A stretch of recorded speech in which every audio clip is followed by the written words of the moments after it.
विधानसभा निवडणुकीत 232हून अधिक जागा जिंकणाऱ्या फडणवीस सरकारच्या मंत्रिमंडळात तब्बल 42 मंत्र्यांचा समावेश आहे. त्यामुळेच मंत्रालयात गर्दीचा ओघ वाढू लागला आहे. राज्याच्या कानाकोपऱ्यातून हजारो कार्यकर्ते आणि सर्वसामान्य नागरिक मंत्रालयात दाखल होत आहेत. त्यामुळे जागा अपुरी पडू लागली. 42 मंत्र्यांना दालनांचं वाटप केल्यानंतर अधिकारी आणि कर्मचाऱ्यांना जागेची कमतरता वाटते. त्यामुळेच मंत्रालयातील बहुतांश कार्यालयांचं एअर इंडियाच्या इमारतीत स्थलांतर करण्याच्या हालचाली सुरू आहेत. पण राज्याचं प्रशासकीय केंद्र असलेल्या मंत्रालयाऐवजी सरकारी कार्यालय एअर इंडियाच्या इमारतीत का नेली जात आहेत? त्यामागे नेमका काय उद्देश आहे याचाच आढावा या निमित्तानं घेऊया. नमस्कार, मी सुहास शेलार आणि कॅमेऱ्यावर आहेत आलेख चाळके. राज्याच्या कानाकोपऱ्यातून विविध पक्षांचे हजारो कार्यकर्ते आणि सर्वसामान्य नागरिक मंत्रालयात कामानिमित्त येत असतात. देवेंद्र फडणवीस यांच्या मंत्रिमंडळातील बहुतांश मंत्री हे सर्वसामान्यांची कनेक्ट असणारे आहेत. त्यामुळे मागील काही वर्षांच्या तुलनेत मंत्रालयात गर्दीचा ओघ बराच वाढला. परिणामी जागा कमी पडू लागल्यामुळे मंत्री आस्थापना वगळता अन्य कार्यालय एअर इंडियाच्या इमारतीत हलवण्याची तयारी सुरू झाली आहे.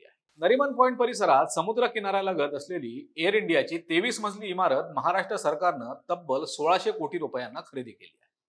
मुख्यमंत्री देवेंद्र फडणवीस यांनी केंद्र सरकारशी समन्वय साधून तातडीनं या इमारतीचा ताबा मिळवलाय. सध्या तिथं नूतनीकरणाची कामं सुरू आहेत. या इमारतीत मंत्रालयातील काही अतिमहत्वाचे विभाग स्थलांतरित करण्यात येतील. मंत्रालयाच्या मुख्य आणि अनेक्स इमारतीतील जागा शासकीय कार्यालयांसाठी अपुरी पडते आहे. त्यामुळे एअर इंडिया इमारतीत आपल्याला स्थलांतरित करण्याची मागणी होऊ लागली आहे. समुद्रालगत उभी असलेली एअर इंडियाची ही टोलेजंग इमारत 23 मजल्यांची आहे. कंपनीनं 1974 मध्ये ती बांधली. 2013 पर्यंत एअर इंडियाचं मुख्यालय याच इमारतीत, पण त्यानंतर ते दिल्लीला हलवण्यात आलं. त्याच दरम्यान कंपनीचा तोटाही वाढला. त्यामुळे 2014 साली ही इमारत विकण्याचा निर्णय घेण्यात आला. सुरुवातीला या इमारतीसाठी कोणी रस दाखवला नाही. दरम्यान तत्कालीन नौकानयन मंत्री नितीन गडकरी यांच्या सूचनेवरून JNPTनं ही इमारत खरेदी करण्यासाठी बोली लावली. अत्यंत मोक्याच्या ठिकाणी असलेल्या या इमारतीच्या विक्रीतून एअर इंडियाला 1600 कोटी रुपये अपेक्षित होते. पण JNPTने 1375 तर LICनं 1200 कोटी रुपये देऊ केले. JNPT आणि LICनं अपेक्षेपेक्षा खूपच कमी किंमत देऊ केल्यानं व्यवहार फिसकटला. त्यानंतर महाराष्ट्र सरकारने सुरुवातीला 1400 कोटी आणि नंतर 1600 कोटी रुपयांचा प्रस्ताव सादर केला. इतरांच्या तुलनेत महाराष्ट्र सरकारचा प्रस्ताव वरचढ असल्याने केंद्राकडून मान्यता देण्यात आली. मंत्रालयाची मुख्य इमारत 1955 मध्ये बांधण्यात आली. 2012 मध्ये लागलेल्या आगीनंतर ती पाडून तिथे नवीन इमारत बांधण्याचा प्रस्ताव होता. परंतु काही कारणास्तव पुनर्विकासाला गती मिळाली नाही. एअर इंडियाची इमारत मिळाल्यामुळे आता या प्रस्तावाला गती मिळेल. नवी दिल्ली येथे उभारण्यात आलेल्या सेंट्रल विस्टाच्या धर्तीवर राज्यात महाविस्टा प्रकल्प उभारण्याचा महाराष्ट्र सरकारचा मानस आहे. अंतरिम अर्थसंकल्पात त्याविषयी सुतोवाच करण्यात आला.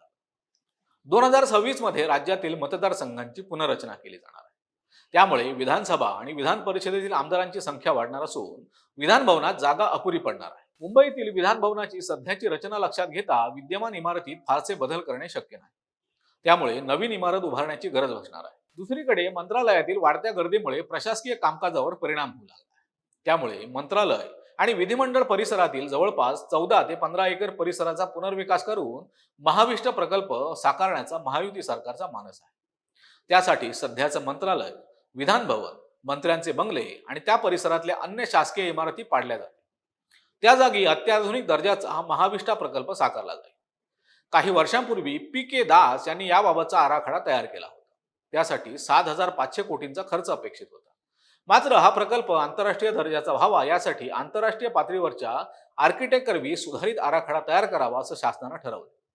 त्यामुळे या खर्चात आणखी वाढ होईल असं अपेक्षित आहे. या महाविष्टा प्रकल्पात नवीन प्रशासकीय भवन म्हणजेच मंत्रालय आणि विधान भवनाच्या मुख्य इमारतीचा समावेश असेल. मंत्र्यांचे बंगले पाडून त्या जागी उत्तुंग अशी इमारत उभी राहील. त्यात मंत्र्यांसह वरिष्ठ अधिकाऱ्यांना निवासस्थान उपलब्ध करून दिले जाणार आहे. उर्वरित जागेत भव्य असं वाहनतळ उभारलं जाईल. यासोबतच मंत्रालय आणि परिसरातल्या शासकीय इमारतींचा अत्याधुनिक सुविधांसह पुनर्विकास केला जाणार आहे. नवीन CRZ नियमानुसार उंचींच्या अडचणी येणार नाही. त्यामुळे अधिकची जागा उपलब्ध होणार आहे. तुम्हाला काय वाटतं? अशा प्रकारे मोठं प्रशासकीय भवन उभारून राज्याचा कारभार गतिमान करता येईल का? तुमच्या प्रतिक्रिया आम्हाला कमेंट बॉक्समध्ये नक्की कळवा. हा व्हिडिओ आवडल्यास लाईक करा आणि महा MTBच्या YouTube चॅनलला सबस्क्राईब करा. धन्यवाद.